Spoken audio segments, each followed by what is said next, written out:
오늘 저는 여러분과 함께 주의 교양과 훈계로 양육하라, 이와 같은 제목으로 은혜를 나누고자 합니다. 봉건주의적 사상이나 사회 제도에서는 어린아이란 어른사회의 하나의 종속물이요, 개체적인 인격적 존재로 인정을 받지 못했습니다.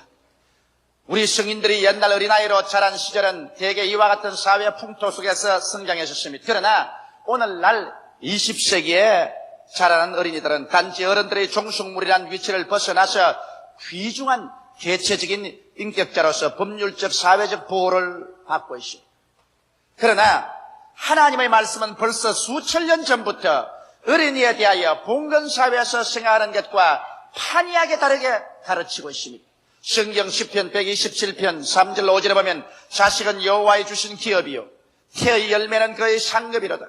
젊은 자의 자식은 장사의 수중의 화살 같으니 이것이 그 전통에 가려간 자는 복되도다. 저희가 성문에서 그 원수와 말할 때 수치를 당치 아니하라고 말씀한 것입니다. 이러므로 벌써 성경에는 수천 년 전에 자식은 여호와께서 우리에게 주신 상급이요 또 장사의 수중에 화살 같다고 말한 것입니다. 이러므로 자녀들을 하나님께서 귀한 선물로 우리에게 주신 것을 보여주고 있습니다. 에베소서 6장 4절에 보면 또 아비들아 너희 자녀를 노엽게 하지 말고 오직 주의 교양과 훈계로 양육하라, 그렇게 말하고 있는 것입니다.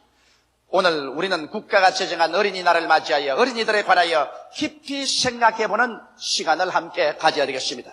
첫째로 저는 어린이들에 대한 어른들이 범죄하는 죄악에 관해서 생각해보고 우리가 크게 회개하는 시간을 갖고자 하는 것입니다. 우리가 보통 어린이라고 말하면 이 세상에 태어난 어린이만 어린이라고 생각하고 어머니 뱃속에서 자라고 있는 태아를 어린이라고 생각하지 않은 중대한 잘못을 범하고 있는 것입니다. 여러분, 어린아이는 벌써 뱃속에 잉태되어서 10주간에서 12주간이 되면 완전한 사람이 됩니다. 마음대로 활동을 하고 배 안에서 움직이며 또 손가락을 빨고 있습니다. 그러므로 아직 이름이 주어지지 않았다고 할지라도, 호적에 이름이 오르지 않았다고 할지라도 이미 어머니 뱃속에서 완전한 한 개체의 생명체를 가진 하나님의 피조물인 것입니다.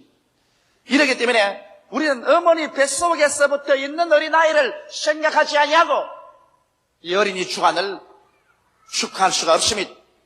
그런데 오늘 비극적에도 전 세계에 걸쳐서 뱃속에 있는 어린아이들을 무자비하게 살해하고 있는 것입니다. 여성해방운동이란 미명하에 처참한 태아 살해가 진행되는가 하면 인구 증가를 억제한다는 미명하에서 수많은 어린아이들을 죽이고 있는 것입니다.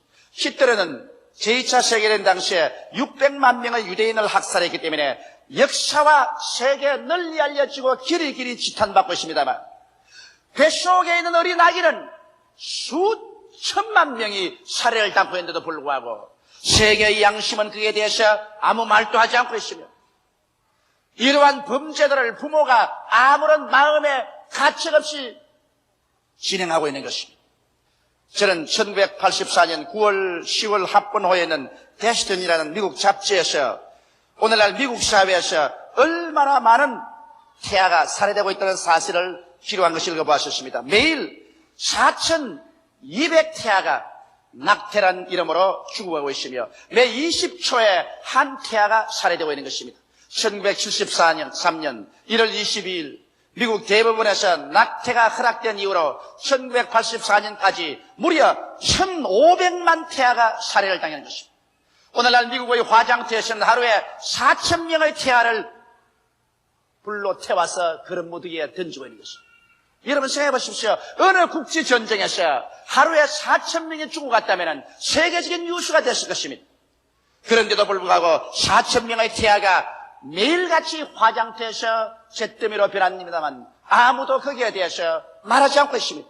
동양에서 제2차 세계대전 동안에 일본 사람들 중에 군 관민할 것 없이 전쟁으로 죽은 숫자는 600만 명입니다. 긴 전쟁에 처참한 싸움을 해서 600만 명이 죽었습니다만 전후 40년 동안 일본에서 낙태로서 죽인 태아는 3천만 명입니다. 전쟁 동안에 죽은 600만 명에 대해서는 역사가 기록하고 있습니다만 전후 40년 동안에 어머니 뱃속에 자란 태아를 3천만 명이나 죽었건만은 거기에 대해서는 세계의 양심이 아무 말도 하지 않고 있습니다. 우리 한국에도 이미 낙태법이 허용되어 있고 수많은 사람들이 염성적으로 낙태해서 수백만의 태아들을 죽이고 있습니다. 우리 한국에는 슬프게도 통계가 없습니다. 그러므로 제가 여러분에게 통계를 내서 말할 수 없습니다만 음성적으로 수만의 어린이들이 낙태당하고 죽어가고 있는 것입니다. 여러분, 난자와 정자가 합쳐진 순간에 생명은 이미 시작한 것입니다. 그 생명은 하나님이 주신 생명이지 인간이 마음대로 그것을 중지시킬 만한 권리가 없는 것입니다. 그러므로 해마다 행하는 어린이날 행사에 앞서 살 권리를 가진 태아에 대한 살인 행위를 중지해야 어린이날 어른들이 축하하는 이 위선의 행위를 우리가 벗어날 수 있을 것입니다. 오늘 그렇기 때문에 우리 예수 그리스도를 믿는 사람은 말할 필요 없고 믿지 않는 사회까지도 우리는 강력하게 어린이 살해에 대해서 저항하고 일어나야 될 것인 것입니다. 나는 많은 부인들이 자궁암에 걸려서 내게 기도받으러 온 사람들을 봅니다. 그들 부인들이 거의 대다수가 2번, 3번 낙태 경험을 가진 사람이었습니다. 자기는 자기 편리를 따라서 어린아이의 생명을 죽이고 난 다음에 그 다음 자궁암이 걸려가지고 고통 중에서 하나님께 자기 생명은 살려달라고 하는 것입니다. 그런 잘못이 세상에 어디 있습니까? 이렇게 수많은 생명을 뻔뻔스럽게 죽이고도 우리가 하나님 앞에 심판을 면할 것이라고 생각합니까? 옛날 소돔 고모라의 죄가 하늘에 닿았다고 한다면 오늘의 살인죄는 천지에 가득 차 있는 것입니다. 이렇기 때문에 이 세계는 하나님의 무서운 진노의 심판을 면할 수가 결코 없을 것입니다. 나는 그러므로 여러분에게 촉구합니다. 어린아이가 생기기 전에 오늘날 발달된 의학 지식을 가지고서 그를 미연에 방지하는 것은 모르겠지만 일단 어린 생명이 뱃속에 생긴 이상은 절대로 그의 생명을 중지시킬 권리가 부모에게는 없습니다. 그 생명을 죽이는 것은 어린아이의 생명을 빼앗는 살인죄에 해당하는 것입니다. 하나님은 그 살인죄의 책임을 물을 것입니다. 옛날 알지 못한 세대는 알지 못해서 그렇다고 했다면 우리가 예수 그리스도를 믿고 깨닫고 알은 세대는 결단코 태아를 죽이는 그 살인죄를 여러분 범치 말게 되시기를 주의 이름으로 부탁합니다.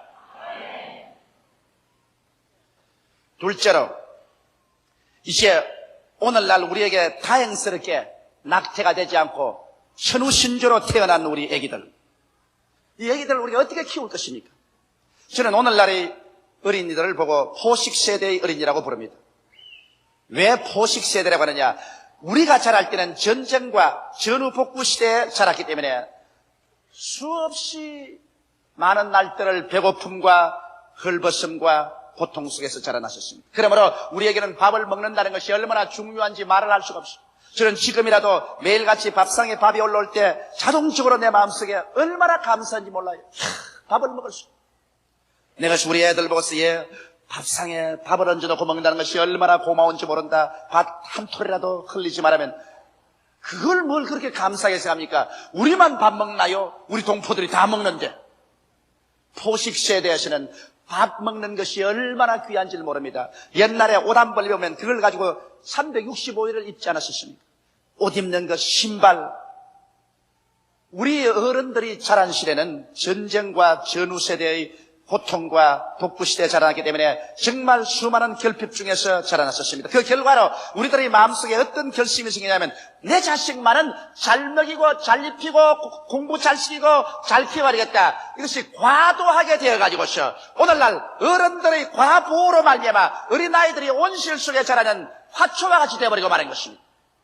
그래서 어린아이들을 부모가 적극적으로 보호합니다.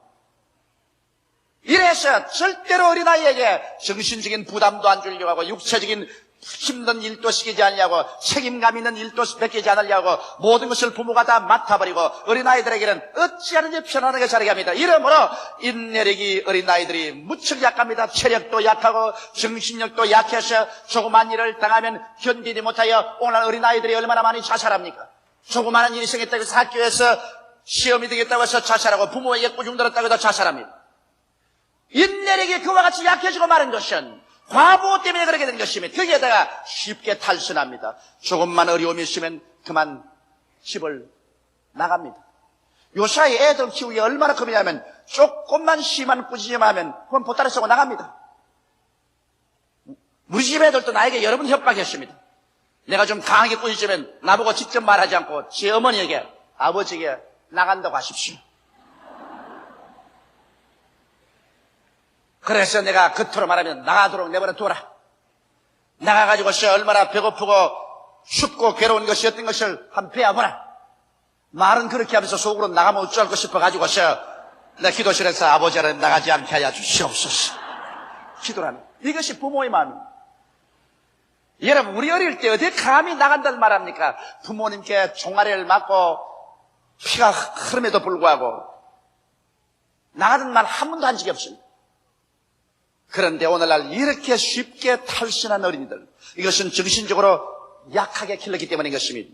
이러므로 여러분, 우리는 부모로서 참으로 좋은 자식을 기르려면 인내력을 주고 쉽게 탈선하지 않고 독립정신이 있는 강한 자녀를 길러내야 되는 것입니다. 이러기 위해서는 너무 과보호하지 마십시오. 배고픈 것도 좀 알아야 됩니다. 추운 것도 좀 알아야 됩니다. 힘든 일도 시키고 책임 있는 일도 시켜야 되는 것입니다. 이렇게 해서 강한 인격자로서 자기 자식을 기를 줄 알아야 그 자식이 장차 이 험한 세대에 나가서 험한 도전에 응전하여 훌륭한 삶을 살 수가 있는 것입니다. 어린아이 한 사람이 내게 신앙상담을 받는데요, 내게 와서 손을 비비고 몸을 틀고 말을 못해서 덤끓입니다. 그럼 왜 그러냐 했더니, 목사님, 우리 어머니 아버지에게 이야기해서 날 좀 살려주소. 왜? 상당히 부모님이 부자고 잘 사는 집입니다. 그러니까 내가 학교 갔다 공부하고 오면요, 우리 어머니가요, 날 보고 시간 정해서 피아노 치라 합니다. 그 피아노 해를 쓰고 하기 전에 치죠. 그러고 나면 그 다음엔 피아노 끝나면 그림 그리는 데 가라 합니다. 가서 또 열심히 그림 그리고 오면 그 다음 또 웅변학교 가라 합니다. 그럼 또 웅변학교에서 웅변 해서 가면 그 다음 또 태권도 하러 가라 합니다. 못 살겠습니다, 목사님. 죽고 싶어요. 뭐 피아노도 보기 싫고 그림도 그리기 싫고 이제는 웅변도 하기 싫고 태권도 하기 싫습니다만, 안 하면 어머니가 눈에 불을 켜고 호통을 합니다. 손잡고 갑니다. 이러니 나는 한 가지도 잘할 수가 없어요. 그러므로 목사님, 우리 어머니에게 얘기하셔 한 가지만 하게 하든지 그러면 안 하게 해주면 좋겠습니다. 여러분, 사실 여러분, 오늘날 부모들이 자기가 하지 못한 탐욕을 그 자식들에게 희생 제물로 만들어버리고 마는 것이. 이래서 피아노도 하고 그림도 그리고 웅변도 하고 태권도도 하고 노래도 하고 온갖 것 다 하랍니다. 자기 못하는 짓을. 이러한 부모의 탐욕을 버려야 됩니다. 어린아이 때는 더 많은 시간을 주어서 더 많이 자고 잘 먹고 씩씩하게 뛰놀고 건강하게 자라도록 해야 되는 것입니다. 국민학교 다닐 때부터 너무 공부하라 스트레스를 눌러가지고서 중학교, 고등학교, 그 다음 대학 들어가면 이제는 해방이다. 이제는 공부하지 말고 데모나 하자. 그래서 뭐 공부하고 전혀 관계없고 대학생하고도 관계없는 일에 데모한다고 뛰어나옵니다. 그것은 뭐냐? 오랜 세월 동안 속에 쌓인 스트레스가 견디지 못해서 폭발하는 겁니다. 진짜로 열심히 공부해야 될 대학 시절에 가시는 공부를 안 합니다. 이러기 때문에 부모들이 자기의 탐욕적인 이상의 희생제물로서 어린아이들을 어릴 때부터 강박관념을 주어서 정상적인 인격자로 자라지 못하게 하는 과욕을 버려야 될 것인 것입니다. 그렇다고 해서 야, 오늘 뭐 조목사가 이제는 공부시키지 말아야겠어, 이제는 공부하지 말고 놀기만 하라, 이것은 아닙니다. 학생이 해야 될 본분만 지키고 난 다음 그 이외에 부모의 욕심으로 너무 어린아이들에게 부담을 주지 말라는 것입니다. 그래서 정신적인 파탄을 말도록 해야 되는 것입니다. 그리고 어른들이 만든 오염된 사회 속의 어린이들을 보십시오. 어린이들이 보고 듣고 배우는 것들 모두 다 TV는 어린아이들을 상품화하지요. 학교 주변은 어린아이들을 통해서 장사를 하기 위해서 어른들이 못하는 짓이 없습니다. 이러므로 오늘날 사실 우리가 어린이 주일이라고 해서 이곳에서 어린이를 크게 위해주는 같이 나라가 들어서가지만은 단지 하루뿐이고 그 이후에 우리 국가 정책적으로나 사회 제도적으로나 진실로 어린아이들이 마음 놓고 정서적으로 성장하면서 자랄 수 있는 환경을 만들어주고 있는가, 우리 깊이 생각해 봐야 할 것입니다. 어린아이들을 완전히 상품화하는 이러한 사회 속에 우리는 어린아이들을 내어 던져 이 오염 속에 살도록 만들어 놓지 않은가 생각해 봐야 되는 것입니다. 셋째로 나는 여러분과 함께 생각하고 싶은 것은 정말 나는 좋은 부모가 될 수 있는가? 내가 좋은 부모인가? 이런 것을 생각해 봐야 돼요. 우리들은 아직 좋은 부모가 되기도 전에, 부모 수련을 받기도 전에 벌써 자식부터 먼저 낳았어. 어떻게 자식을 기를 줄도 모르고 어리벙벙한 가운데서 자식들이 커져가고 있지 않습니까? 오늘 제가 여러분과 생각해 보신 것은 우리는 어린아이를 진실로 인격적으로 대해주는 것입니다. 우리가 여러분 어릴 때 언제 우리도 어른 되어서 사람 대우 받아보고 그런 생각 늘 했죠. 저도 늘 그런 생각을 했습니다. 언제 내가 어른이 돼가지고서 나도 사람 대우를 받고 살아볼까 하는 그런 심정이 늘 있었습니다. 그것은 우리 사회가 그 당시에는 어린아이를 하나의 어른의 종속물로서 개체적인 인격을 가진 존재로서 생각하지 않고 무조건 하고 폭력으로 억압만 했기 때문인 것입니다. 협박과 폭력으로 다스림을 받았었습니다. 그러나 오늘날에 와서 우리가 어린이를 키울 때 그건 하나의 연약하지만은 주먹을 쓸 만한 힘은 없지만은, 재정적인 힘은 없지만은, 완전한 인격자라는 것을 알고, 그것을 협박과 폭력으로 다스리지 말아야 된다는 것입니다. 우리 부모는 좋은 모범이 되어서 어린아이를 기려야 됩니다. 여러분, 어린아이의 인격이 형성되는 것은 1살에서 6살까지가 그 인격의 바탕이 형성되고, 어린아이의 인생관, 사회관, 국가관, 세계관은 12살 될 때 완성이 되어버립니다. 이렇기 때문에 여러분께서 어린아이를 집에서 기를 그때가 어린아이 전체의 인생관이 결정됩니다. 교회 학교에서 돌봐주겠지. 학교에 보내면 선생이 애를 돌봐주겠지. 학교나 교회 학교에서 어린아이의 인격 형성에 도움을 주는 것은 지극히 적습니다. 부모님 살아있으면서 어린아이는 흰 종이에 그림을 그리는 것처럼 이 세상에 태어나서 자기 인격의 부모를 보고서 모범으로 그림을 그립니다. 부모님께서 인생을 어떻게 살아가는가, 세계를 어떻게 보는가, 그리고 영혼에 대해서 어떠한 생각을 가지고 있는가, 이 모든 것을 부모에게 배웁니다. 심지어는 부모가 하는 말도 부모에게 배웁니다. 나는 아버지보다도 엄마가 더 영향력이 있다는 것을 알고 놀랍니다. 내 여동생이 경상도 말하지 않습니까? 우리는 경상도 사람이니까. 내 매저는 황해도 사람입니다. 그런데 그 집 애들 가만히 자랑 보면은 전부 경상도 말이에요. 서울시 자랐는데. 엄마하고 교제가 너무 깊었기 때문에 아버지의 발음 액센트를 받지 않고 엄마의 액센트를 담더라. 부모가 어떤 말을 쓰고 어떠한 행동을 하는가 어린아이들에게는 깊이 인상을 줍니다. 저는 나이 올해 50인데 저희 아버님은 이제 75세 아닙니까? 그런데 제가 하나 놀라운 것은 저의 일거수일투족에 너무 놀랄 만큼 조두천 장로님이 나온다는 것입니다. 내가 말하는데 나는 어찌하는지 우리 아버지의 그 전통에서 벗어나려고 애썼습니다만 역시 우리 아버지의 말을 쓰고 있습니다. 말하는 것, 그 다음에 내가 생각할 때, 내가 행동할 때 조용기인데도 불구하고 내 속에 우리 아버지 조두천 장로님이 나를 통해서 나온다는 것입니다. 우리 아버님께서 우리 일생을 우리 애들 앞에서 담배 피운 적이 있기 때문에 우리 형제들 아무도 담배 안 피웠어요. 술 잡숴서 술 투정한 적이 있기 때문에 술에 손댄 적 없습니다. 방탕하지 않았기 때문에 우리 그것 보고서 방탕만 안 된다고 생각해서 방탕 안 했습니다. 그러나 우리 아버님께서 성을 잘 냈기 때문에 우리 형제들이 성을 다 잘 냅니다. 저도 어지간히 참을 때가 있는데도 불구하고 참으려고 하지 않고 아버지도 성 내시더라. 그러므로 나도 아마 성 내도 괜찮다. 이렇게 됩니다. 그러므로 50이 된 한 남자의 생애 속에서도 그 아버지가 그처럼 살아서 나타난다는 것을 알 때 여러분과 나의 일거수일투족에 여러분과 나의 자녀들의 일생에 그 인격을 형성한다는 것을 잊어서는 안 될 것입니다.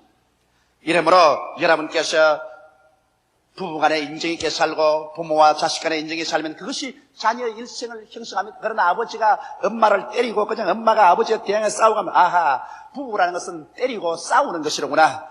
그래서 자기도 결혼하면 막 때리고 싸우는 것입니다. 이렇기 때문에 여러분 혹시 부부간에 사니까 안 싸울 수 없지만 싸우고 싶거들랑 애들 채워놓고 그 다음 문 채워놓고 조용한 목소리로 싸우십시오. 애들에게는 여러분의 그것을 노출시키지 않은 것이 제일 좋습니다. 사랑의 대화와 교제를 가지는 가정, 서로 이해해주고 동정해주며 고민을 나누는 따뜻한 가정, 이것보다 더 어린아이의 인격 형성에 중요한 것이 없습니다. 이러므로 부모와 자식 간에, 부부 간에 언제나 이해하고 동정하고 고민을 나누는 이와 같은 협동적인 생활을 통해서 어린아이들이 모범을 배우고, 그래서 자기들도 자기들의 이상형의 가정을 그렇게 만들어야 될 것입니다. 대개 여러분 남자들 보십시오. 장가들 때 자기의 아내를 어떤 사람을 찾느냐? 엄마와 닮은 사람을 찾습니다. 자기 아무리 안 그렇다 해도 엄마와 비슷한 사람을 자꾸 찾아요. 그리고 여러분 처녀들이 시집갈 때 누구를 모범으로 삼지 합니까? 대개가 아버지와 같은 사람을 찾고 있는 것입니다. 잠재의식적으로 자기의 남편을 자기 아버지의 형상으로 선택하는 것입니다. 이러므로 부모가 자녀들에게 좋은 인상을 주고 좋은 분위기 속에서 교육시켜줄 그러한 마땅한 책임이 있습니다. 부모는 자기 인생만 살 것이 아니라 자식의 인생들도 사는 그 기반을 닦아준다는 것을 결코 잊지 말아야 될 것입니다. 저는 50평생에 내 몸에서 책을 뗀 적이 없습니다. 지금도 저는 어디 가더라도 포켓도에 이렇게 외국어 공부하는 단자책을 넣어서 시간만 있으면 읽습니다. 왜 그러냐? 우리 아버님이 평생에 책을 손에 뗀 적이 없어요. 내 어린아이 때부터 늙을 때까지. 밥상에도 늘 책 들고 계시고, 침대 밑에도 책 들고 계시고, 앉아도 책, 서도 책,散歩할 때 책이니까, 아하, 인생은 책을 들고 다니는 거구나. 그래서 저도 천성이 그렇게 닮아버려요.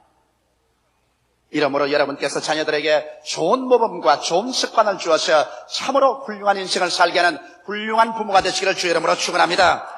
무엇보다도 제가 여러분께 격려하고 싶은 것은 여러분은 하나님의 말씀에 굳세게 서도록 가르치는 부모가 되어야 되는 것입니다. 인생을 사는 참 지혜와 참 지식과 참 판단력은 하나님을 두려워하고 예배드리며 말씀을 하시는 것입니다. 저는 27년 동안 설교를 해오고 있습니다만 이제 마음속에 종국적으로 추호도 흔들리지 않고 확신하게 된 것은 하나님 말씀보다 더 지혜로운 말씀이 없으며 말씀보다 더 지식에 꽉 들어찬 말씀이 없으며 이 세상의 어떤 일에도 하나님의 판단력을 받는 것이 가장 올바른 것을 확증하게 된 것입니다. 이렇기 때문에 하나님을 아는 것이 지혜의 근본이요 하나님을 섬기는 것이 지식의 근본이므로 여러분께서 자식 교육할 때 다른 것 크게 못 줄더라도 하나님의 말씀과 그리스도를 믿게 하는 신앙을 주도록 전력을 기울이게 되시기를 주의 이름으로 축원합니다. 낯선 물이 떨어지면 바위에 구멍을 뚫는 것처럼 여러분이 매일 가정 예배를 드리고 어린아이들과 함께 찬송 부르고 말씀을 나누면 이것이 그 인격 속에 깊이 박히게 됩니다. 어린아이 시절의 습관이 80가지 간다는 말이 있는 것입니다. 이러므로 말씀에 선 자녀들을 여러분이 만들어주시기를 주의 이름으로 축원합니다. 이와 같이 하면 우리는 모두 다 후회할 것이 없는 훌륭한 부모로서의 훌륭한 교육을 시켜서 자녀들을 이 세상에 내보내게 될 것입니다. 다 같이 고개 숙여 기도드리겠습니다. 사랑이 많으시고 거룩하신 우리 아버지 하나님, 우리 아버지 하나님께서 우리의 좋은 아버님이 되신 것처럼 우리는 우리 자식들에게 좋은 부모가 될 수 있도록 도와주시옵시고 우리 2세 국민들을 올바르게 잘 키울 수 있는 우리들이 되게 주님께서 축복하고 도와주시옵소서. 사랑이 많으신 우리 아버지 하나님이시여, 우리는 육신으로 태어났고 또 육신의 자녀를 낳습니다만 육으로 난 것은 육이요 성령으로 난 것은 영이라고 말씀하셨습니다. 육신의 생활은 70이요 80년 살다가 죽어버리면 한 줌의 흙으로 돌아가고 영원히 버림받지만은 영으로 태어난 사람은 영원히 살게 되는 것을 알게 하여 주옵소서. 예수님 이름 받들어 기도하옵나이다. 아멘.